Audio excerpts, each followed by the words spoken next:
আসসালামু আলাইকুম আমার ইউটিউববাসী। আমটাকে ভালো করে ধুয়ে নিয়েছি। 7 থেকে 8 ঘন্টা রোদে শুকিয়ে আমটা নিলাম। এখানে হচ্ছে চিনি, চিলি ফ্লেক্স, সরিষার তেল, হলুদ, মরিচ, তেজপাতা, দারচিনি সবই রয়েছে। ভিনেগারটা মিক্সিং ভিনেগারটা দিব।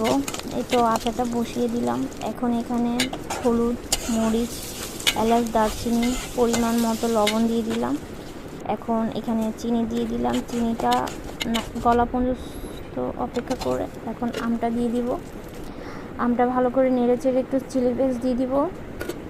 তারপর পাঁচফোড়নের গুঁড়া দিয়ে দিব। ভালো করে নেড়ে চেড়ে তারপর ভিনেগারটা দিলাম। তারপর আমার থেকে চিনি কম মনে হয়েছে, তার জন্য আরেকটু চিনি দিয়েছি। এই তো আমার আচার প্রায় শেষ। ধন্যবাদ সবাই। আমার চ্যানেলটা সাবস্ক্রাইব করে দিবেন আর লাইক করে দিন।